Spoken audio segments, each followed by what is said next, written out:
Hello, and thank you all for joining us today to learn how to safely unite employees at in-person workplace volunteer events. I'm Jim Starr, President and CEO of America's Charities, and I'm happy to be joined today by our friends at Give to Get, Amber Graveskis, Account Director, and Tori Woods, Senior Manager for Social Impact Programs. For those of you not familiar with America's Charities, we're a 501c3 nonprofit with 40 years of employee giving expertise. We inspire employees and organizations to support causes they care about to bring more resources to the nonprofits that are changing our world. We do this by supporting all your social good needs and goals across all your corporate and employee giving, grant making, and volunteerism efforts, all in one place with a single solution and a dedicated team of experts. And by working with our partners like Give to Get, who excel in developing strategic and engaging volunteer experiences, we help you get the impact you're trying to achieve. For the last decade, America's Charities has commissioned research to identify trends, attitudes, and perceptions in employee workplace giving. The number of employees who volunteer and the amount of time they give is growing. In fact, volunteering tops the chart when you look at the top 5 motivations for workplace donors, be it through paid time off to volunteer or offering matching gifts and grants to nonprofits based on employee volunteer service. Employees value volunteerism and actually expect their employers to provide opportunities for giving through employer-sponsored programs. But as an employer, how do you actually manage and measure successful employee volunteer programs and create meaningful and engaging events that align with your goals? This has been a challenge for many employers long before the pandemic. But after COVID-19, even some of the most established employee volunteer programs were forced to reevaluate and pivot their programs to what has become this new normal. It's now become clear that moving forward, volunteer events will need to transform to include individuals who work remotely, in hybrid situations, in person, at various levels of the company, and in multiple markets. The good news is, whether your employees volunteer in person or virtually, the same tried and true best practices still apply. And after we finish our conversation with Amber and Tori today, our goal is for you to feel prepared and confident hosting your next event. Before we dig in, I'd like to introduce you to Amber and Tori and let them share a little about their work at Give to Get. Thanks, Jim. Hi, everyone. I'm Amber, an account director at Give to Get. In my role, I oversee our accounts so that clients who are working across multiple markets or utilizing multiple services have one contact they can turn to, while our social impact programs team, which Tori is part of, focuses on making individual events come to life. Throughout this presentation, you'll learn more about how to bring employee volunteer events back safely as early as later this summer. Although we have time for questions and answers at the end, feel free to introduce yourselves now and drop questions in the chat as we go along. Now, a little about us. Give to Get is a social impact company with 25 years of experience creating and refining brand CSR strategy, planning and executing community engagement events for consumers, employees, and meeting or conference attendees, and measuring the results of all the good work you do, whether you're a Fortune 10 company or a local nonprofit. As a cause-agnostic company, we help you support the causes that matter most to you. Before the pandemic, that meant creating high-energy, in-person volunteer events at nonprofit locations, in corporate offices, or in hotel ballrooms around the world. When the pandemic began, however, we created virtual volunteer programs. And now, as companies invite their employees back to the office, we're building safe in-person programs. Although you should always follow your legal and facilities team's guidelines when planning in-person employee volunteer events, we would like to share some of our learnings from the last few months with you. Today, we're going to discuss choosing an appropriate nonprofit partner, securing a safe venue and planning for remote options for those who prefer them, recruiting attendees and communicating safety guidelines before the event, implementing safety protocols, and integrating your employee volunteer event into a larger company-wide return to work welcome. How do you choose an appropriate nonprofit partner? Our first question is relevant to all companies that are engaging in CSR efforts, but there may be additional needs for those who are hosting employee volunteer events. To ensure that this webinar To get started, we're asking what's most important to you when choosing a nonprofit partners. For answers, we've included the common responses that we hear from our clients, which depends on your leadership team, the size of your company, and more. We'll give you about a minute to answer.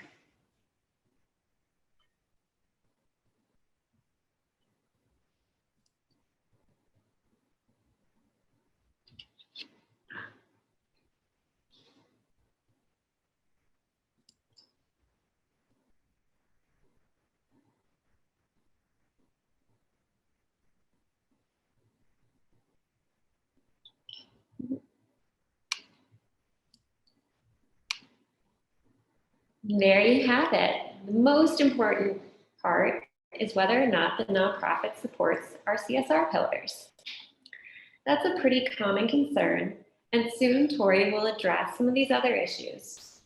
As a senior social impact program manager at Give to Get, Tori has led our team's efforts in learning how nonprofits are planning to welcome volunteers back to their locations. She recently hosted several roundtables with nonprofits throughout the country and will tell you what she's learned. Thanks for the introduction, Amber. I'd be happy to elaborate. And it's nice to be here in person today. Give to Get works with hundreds of nonprofit partners throughout the world. We really strive to create partnerships that both fit into our clients' portfolio, or as you saw, support CSR pillars, and then also make a difference and an impact in their communities. This is extremely important and special now as the demand is ever changing. So Jim will speak a little bit later as to how America's charities can support your company or nonprofit in finding a partner. But here are a few takeaways that we'd like to share. So I recommend having multiple conversations and doing your research before committing to a relationship with a nonprofit or a corporate partner. And go ahead and ask for references if needed. This is a very important opportunity for your company and culture. Also, what does the board look like? Are they diverse? How is their financial standing, or perhaps their charity rating as well? And what are they going to look like a few years from now? Also, again, does it align with your pillars or company's goals? So don't be deterred also by what you see on their website, as many nonprofits lack technology or funding and perhaps have larger goals for their programs that may align with some of your interests also. I do ask, and coming from the nonprofit sector, to try not to create more work for their team. Many of them, may see your name and your company and be really excited and do whatever they can to make this partnership work, but make sure that it's going to work for both partners here. And lastly, to be patient. Many organizations are under or short-staffed, and just think about the great work that they're doing in the community. And if they're not able to answer that phone call or answer that email right away, it's probably because they're doing great work right now. So just be patient with them. So as Amber mentioned, we recently polled our partners' current statuses and how their needs and services changed over the year. We've seen that a lot of examples such as those seen on the screen here, such as food banks, hospitals, homeless shelters, and others, saw an increased need for services last year, including but not limited to food, employment, financial support, and mental health services. And actually 80% of those organizations are serving clients in person. So they weren't able to stop just because the pandemic hit. They actually, had their services increase. So some of our nonprofit partners pivoted to virtual experiences. However, the underlying issue with this was repeatedly that there was a digital divide. So, how are they going to offer their clients services when they have limited to no access to internet or technology devices? How do you have this engaging mentorship or mental health opportunity with your clients when they can't even get online? So, especially for many of our education partners, their essential programs may have been after school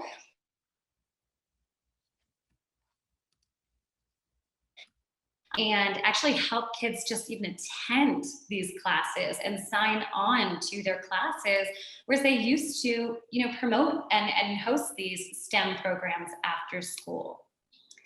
So, looking ahead, some of our partners are welcoming in person programs and do have the ability to host safe outdoor programs. In fact, over 50% of our partners surveyed are currently or planning to host group engagements of 25 or more within the next 6 months. So some of these examples are nonprofit or environmental organizations, and then again, the shelters and food banks, and really those that have the larger infrastructure. But not all nonprofits are the same. And it may look a little bit different to corporate partners, and how to guide them and tell them what is best. But it's not always an easy feat. So I'll turn it over to Jim to talk through how to be a good partner. Tori, thank you. So there's a couple of things that you want to understand if you're coming from the employer side when you engage with a nonprofit. First is working with your partners so to gain clarity about what are the skill sets that they're looking for their mission and how your employees can engage and align their skill sets with what their needs are. And so that's just really a dialogue of having that conversation of what the needs are, and then what are some of the key skill sets that lie behind those needs in order to execute against that. And then once you have that understanding, the other side of the coin is knowing what skill sets your employees are bringing to the table.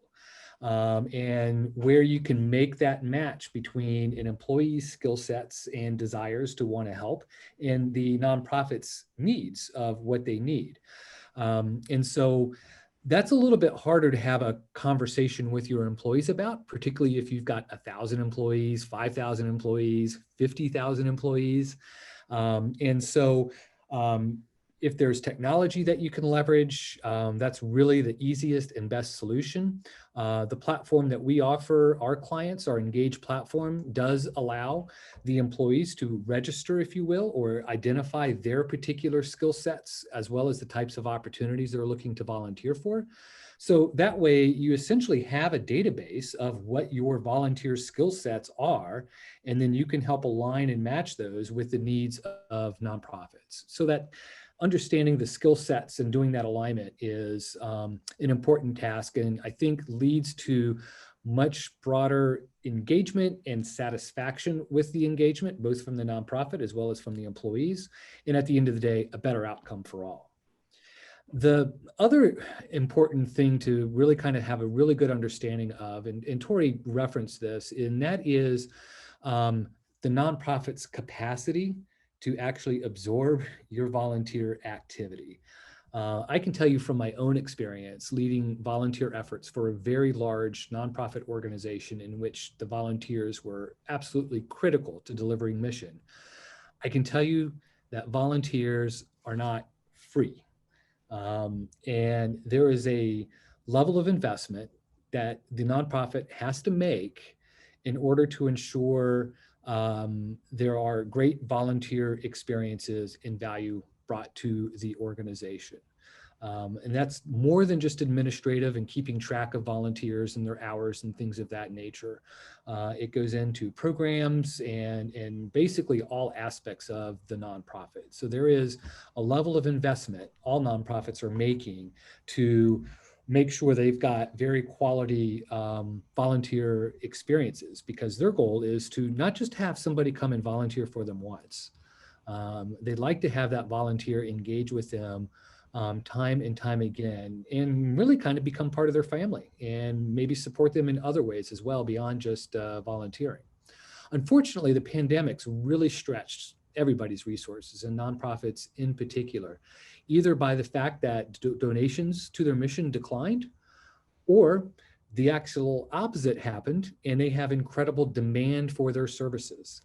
And so nonprofits were stretched in a whole variety of different ways. And we've seen that with many of our own nonprofit members as well. So how do you guys engage or work with companies to help them engage and assess capacity for these programs with their nonprofit partners?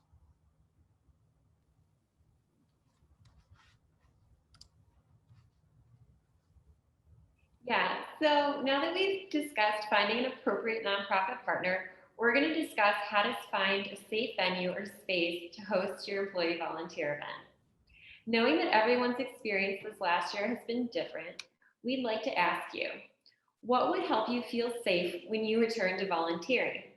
This could include being vaccinated or knowing that others are vaccinated, as well as hosting events outside. So we'll give a minute to answer our poll question.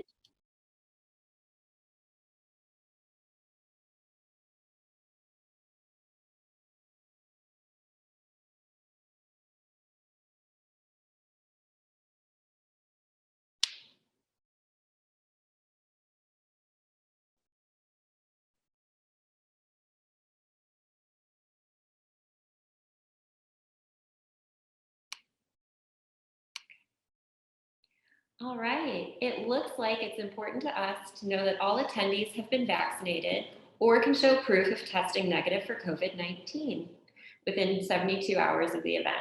We'd like to see that all unvaccinated people would be required to wear masks. And that's a pretty common feeling. Although vaccinations are now widely available, there's still justifiable concern about the virus, especially for organizations that have numerous locations. Each state has tackled the last year differently, and some early missteps may leave residents concerned about safety. Others are just handling things different county by county. I live in Los Angeles, and earlier this month, LA decided that those who were vaccinated didn't have to wear masks indoors. Yesterday, however, the county announced that all individuals should wear masks indoors in public spaces, regardless of their vaccine status, to stop the spread of the COVID-19 Delta variant. Additionally, many of your fellow volunteers may have had different experiences than you did over the last year. They've chosen to talk about them at work. Their family members may be healthcare workers, or they may care for children under 12 who aren't eligible for the vaccine yet, or they themselves may be immunocompromised. Their concerns, whether they resonate with you, are valid and need to be taken into consideration when planning a welcoming social impact experience. Tori will walk us through her team's planning process, but I'll reiterate again that we encourage you to use your legal and facilities team's guidelines, as well as your nonprofit partners' recommendations. So we know that you're all experts in perhaps planning a volunteer engagement, but when planning an in-person program post-pandemic, one of the most important factors is really providing that safe space for volunteers and to listen to what they have to say and what they're comfortable with. You know, we saw through that poll that it's kind of across the spectrum. So, keep that in mind as you are planning. So first, we recommend doing a pulse check with your colleagues. What have they participated in recently? What group size are they comfortable being with? Once you have these confirmed, you can actually start planning.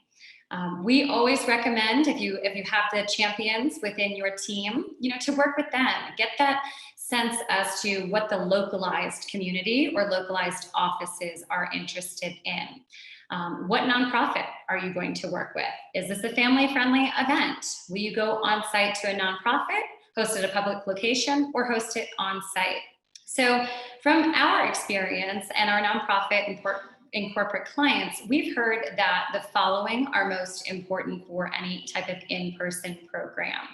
And those include having an outdoor project with, fresh air, but chance, so keep that in mind as well. Keeping within a small pod or small group, and then really having those preventative measures, such as your sanitation stations, check-ins, as we just saw in the poll, making sure that people were tested within the past 72 hours, or even having rapid testing on site. I've seen at some events recently, or showing, proof of vaccination. So the local and national guidelines, as Amber just mentioned, are ever changing. So we really need to be flexible and adapt to those. And a few ways we can do so are by offering multiple volunteer opportunities, which I will let Amber elaborate on. When you registered for this event, we asked you when you'd feel comfortable hosting volunteer events again. Many people said that they'd like to come back in the summer or fall. But what if your employees aren't ready to volunteer in person yet? What do we do? We've come up with a few different ways to work with remote employees. In May 2020, we developed a virtual volunteering program that allows employees to volunteer together from remote locations. Clients were given the opportunity to choose a nonprofit partner or cause to support. We then worked with those organizations and cause areas to create volunteer activities. Like a meal delivery service, we would send a box with all of the items needed to assemble donations to volunteers. We also included instructions on how to assemble donations and shipping labels to ensure that donations reach the right nonprofit contact. To make the program more engaging, we scheduled a video conference with the volunteers and a nonprofit representative.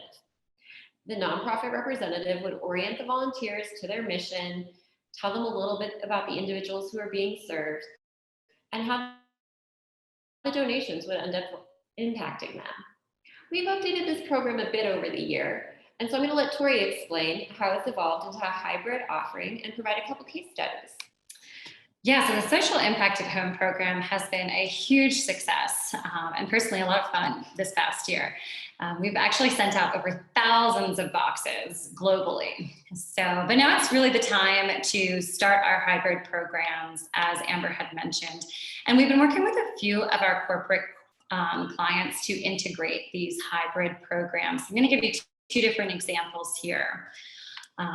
Later this week, actually, I have a national company that is hosting a day of service for 85 volunteers. Now, some of them are going to be meeting in person in their offices in Texas, Florida, California, Illinois, kind of all over the country. And then a few are also going to stay remote that won't be joining the in-person, in-office program. So what we did is we send the exact same boxes with a little variance here and there to those volunteers that are going to be participating together in a conference room, and then those that are also going to be participating remotely. This allows them to have the same activity, making a similar impact, and hosting a virtual event to connect everyone. So those that are in office are going to be joining from their Zoom in their conference room, and then those that are at home will also join from Zoom. Now, coming back to how to choose a nonprofit partner, we chose to recommend a national organization, specifically for this one, Volunteers of America, which has localized chapters, both for the different office locations and where the office or the company is headquartered. That way, the individuals, if they choose to continue that relationship after they learn about the organization, they can continue to make that localized impact. And as Jim was saying, move on from not just being a one-time volunteer, but a volunteer multiple times and maybe even becoming a donor or a future board member for that local chapter.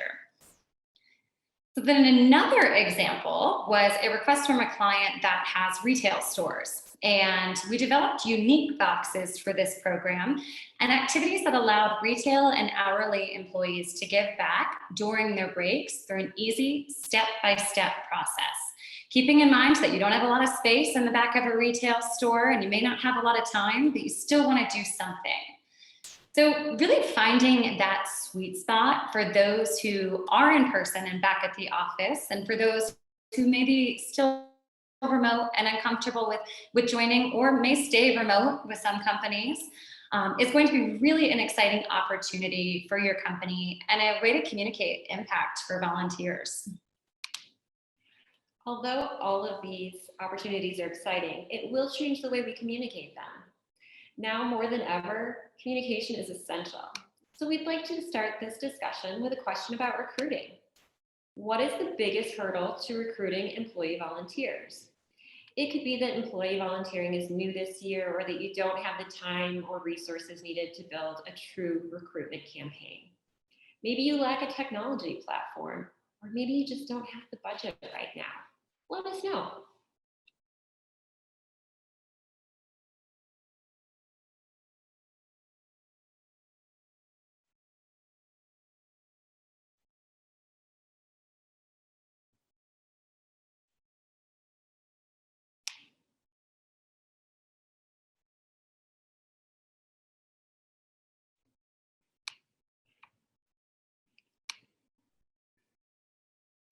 So for those of you that lack a technology platform, which is about 20%, Jim's team can help you with that. It's not our space.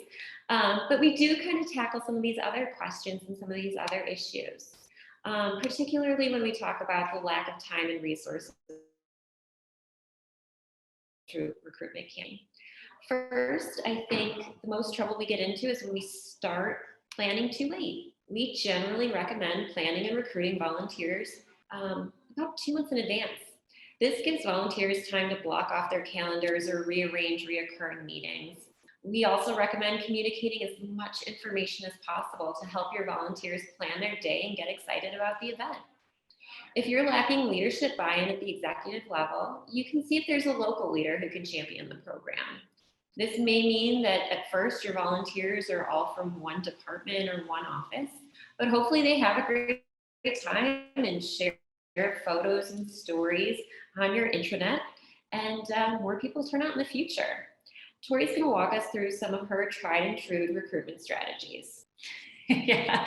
So communication is extremely important for any volunteer program, regardless of if it is an in-person, post-pandemic, pre-pandemic, and just making sure that your volunteers know that they're special, that there is limited capacity, that this is a really exclusive volunteer program. So prior, to your program,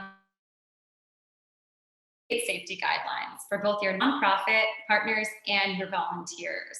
You can do this through a digital waiver that, again, we recommend having your legal team, review and approve ahead of time, and also your nonprofit partner if needed. Perhaps there's even an option on your registration page to check off or upload information about COVID-19 testing results or vaccinations, or what they're interested in doing for their volunteer. So also clearly explain the check-in process. You want your volunteers to know exactly how to prepare for this event. Is there going to be water? Or because it's COVID, we're not going to be sharing pens and pencils and supplies and water stations. So let them know the check-in process and how to prepare for the event, such as testing or if masks are mandatory. And I'll give a little example in a little bit about that also. We also like to communicate with them prior about the different volunteer projects. So really gets them excited, makes them feel comfortable about what they're doing, and lets them know about the anticipated impact and that their actions and by them showing up is going to be appreciated. And of course, to follow up after the program and track your hours and let them know other opportunities and ways in which to support the organization. Now the topic on everyone's mind. How do you establish and implement safety protocols? First, be sure to double check all safety standards with your legal and facilities team and ensure that you're following the nonprofit's rules. But remember, even if you follow best practices, someone will get sick. Think through how you want to handle these issues ahead of time. Your legal team probably already has a protocol in place to warn employees about work-related COVID-19 exposures. Now that we've gotten the legal disclaimer out of the way, though, Tori can tell you about how improved safety precautions can be implemented in a fun, welcoming way on the day of the event. Well, I wish I could give you a straight answer, but honestly, it's going to be dependent on your nonprofit partner and your company culture. So through our conversations, we've seen both spectrums of the events and comfort levels. So for example, a Northern California recently hosted some school beautification projects, and these were available for up to 25 volunteers to attend and have some space and participate in an outdoor project. One of the projects ended up having 12 volunteers, which unfortunately was canceled due to weather. So another thing that you have to think about. One location had 20, which seems to be their sweet spot, and another had over 100 volunteers show up. So these were all across Northern California. But the success behind these were not only because of the need, but also because of the local company culture and the success of champions and executives promoting it. So going back to what volunteers were comfortable with, one of the locations, this was prior to California kind of lifting some of their protocols. So they required that masks were worn if people were within 6 feet of each other. Now, because it was outside and over 100 degrees, some people may not have had masks on, and it made some volunteers uncomfortable. And they asked that this to be enforced, regardless of being outside or 6 feet away of each other, because this was the company's rules and also following OSHA requirements as well. So again, this just goes back to making sure that you're communicating the expectations and then enforcing them if needed. So during our nonprofit roundtable, for another example, we found that many charities, even those engaging with clients and youth, are open to hosting corporate events. They really need the manpower, the mentors, and the volunteers right now. So, for example, many school facilities are extremely overwhelmed trying to reopen this fall. Many shelters are serving unprecedented numbers, and we do anticipate seeing those continue to increase as some of the mandates and government protocols out there are changing. And many of these partners are asking that that volunteers wear masks, that there are check-ins, and some of them are also requiring volunteers to be vaccinated in order to participate.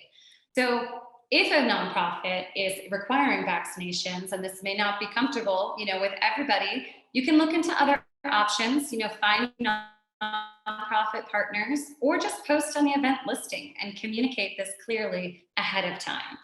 So regardless, you need to implement, these safety measures set forth by OSHA, legal, facilities, environmental health and safety, and also the nonprofit partner. Yeah, the last thing you want to do is turn up to volunteer and not be able to because information wasn't communicated correctly. So now we'll discuss how to integrate employee volunteer events into a return to work initiative. As we stated earlier, employees' experiences have been different throughout the pandemic, which inevitably influences them as they return to the office and social events. We've pulled together a list of common concerns, but realized there could be some others, and that these could change as the situation here changes as well. So we'll give you a minute to answer this poll, and then we'll talk about how to troubleshoot some of these situations.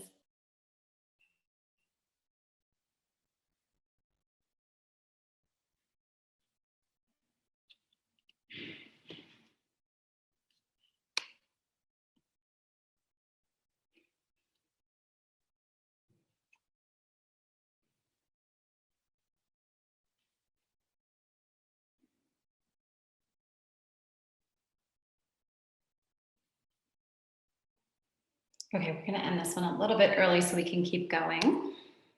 Okay. It seems like people are pretty concerned about a lack of control over their environment, which makes sense. In public spaces, a lot of it's on the honor code as to whether or not you've been vaccinated and required to wear a mask and all of those types of things. Which means that while some people may be glad to return to work, others may feel increasingly anxious. One way to ease people back into the office includes hosting an employee volunteered event as part of an orientation day. By setting up these events outside, individuals can take a break from their first day back in the office. So it's a little bit of relief from that anxiety. These areas can also invite conversation from leadership teams about the events of the last year and how the company will work to support its local community going forward. We have 2 case studies of different ways these programs can be set up that Tori will talk you through now. Yeah, so we've been in conversation with global events team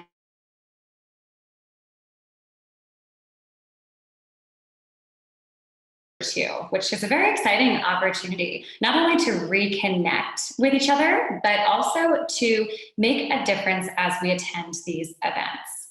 So the social impact zone is a great model and suggestion as we re-enter the meetings and events world, because it allowed these 30,000 individuals to come and go as they please.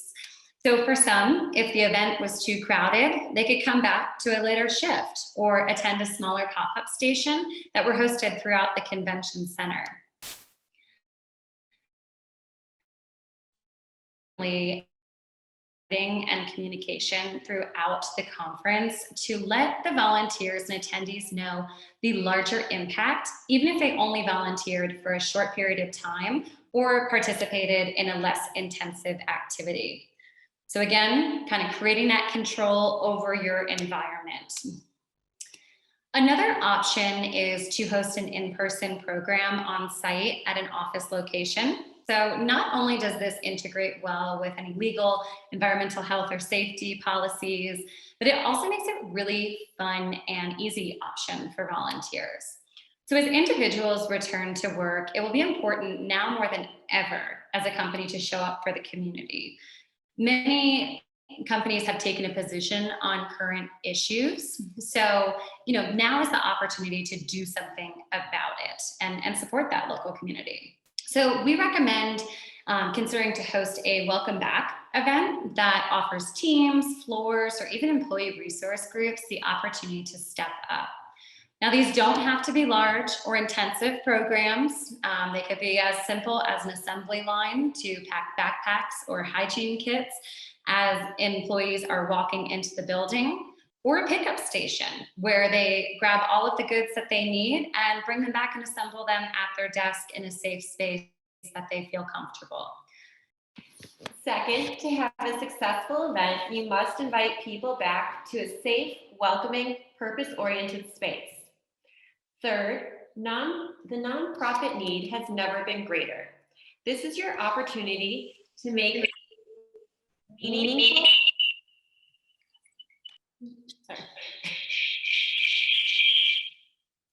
meaningful, long-lasting impact on others in your community.